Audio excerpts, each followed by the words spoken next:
Welcome to the St. John Panzer Works, fellow modelers. Yet another division of the St. John Speed Shop where we build it all. Today's video is the 35th scale Revell World War II German Jagdpanther tank destroyer. And in my opinion, one of the overall best looking military vehicles ever. I mean, this thing looks like it should be fast. That's not the case, but oh well. This kit, first off, is not for a beginner. These are individual link tracks, and if they're scaled out right, there's 87 pieces per side. So definitely not for a beginner. This kit was painted with a base color of Tamiya dark yellow, and for the camo colors, I have no clue. Something acrylic out of the bottle, all hand painted. I wanted it kind of rough looking so you could see the base color through the camo, because I figure your average crowd tanker was not an artist and just wanted to get the job done. But let's get this thing spinning. The spare tracks here were painted black and given a heavy coating of Tamiya rust from the weathering kits, and then dull coated. It'll seal them and darken them a bit, and I'm happy with the way they came out. The exhaust stacks here, I used Tamiya weathering powders in those as well. A little bit of rust and then heavy coating of black toward the top. I also weathered the tracks pretty heavy with the weathering kits. Rust and mud. Gives a nice effect.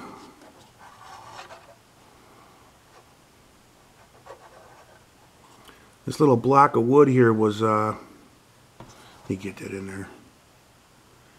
I painted that a light shade of brown and gave it a dark wash with either black or brown wash, and did a little bit of dry brushing of a lighter color over that.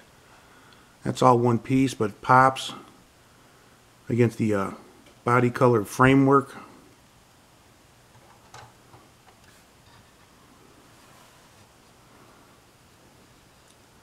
Now this is one badass vehicle, can't be denied. It looks awesome.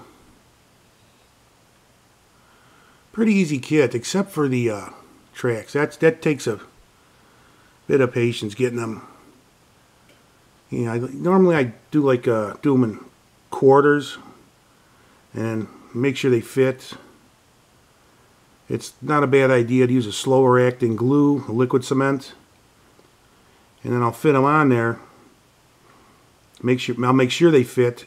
And then I'll paint them separately and install them later. Because the important part about with German heavies, you want this sag in the track. You can do that with rubber band tracks, but it's a little bit more kind of difficult sometimes. But you want that sag in there because that gives it a realistic look. But this kit's nicely detailed. Rivets and bolts and hatches and the Pioneer tools along the back. Real nice kit. I don't recall having any fit issues with it. I definitely recommend it. If you're into armor or looking to get into armor, this ain't a bad kit. It just, get a few kits under your belt before you attempt these indie links. I mean, that requires patience. Pretty much just patience. And I tried on this kit what they call color modulation for weathering. It's really kind of crazy, and I didn't have all the paint I needed to do it. But basically, you get your kit painted just like you see here, and then you take the primary colors and put all these little dots all over it. Looks ridiculous. You'd swear it's insane. Then once it's dry, you use a paint thinner to blend them. Just constantly blend them till they're gone, and they give it an overall weathered appearance. Kind of, they don't really blend the colors, but I mean, it works. It's kind of weird, but the vehicle does have an overall weathered appearance due to that. Yeah, it's the only time I tried it, and so I didn't have all the colors I need. But I give it another shot. But I love me some German armor. They built some of the coolest looking stuff. Can't deny that. Didn't do them much good, but I'm going to end this video here. I mean, there's not much more I can say. But if you guys have any questions, leave a comment. Be happy to answer them. You know, really cool kit. Armor's a fun way to go because you don't have to have a perfect paint job. In fact, sometimes the worse it looks, the better. It's more realistic. Some of these guys that do these tanks are absolute artists to the point where you see the vehicles in person, they look kind of dull. But yeah, you never built an armor kit, I recommend this kit for a beginner, or not a beginner, somebody who's got a few kits under their belt, because them indie links ain't no joke.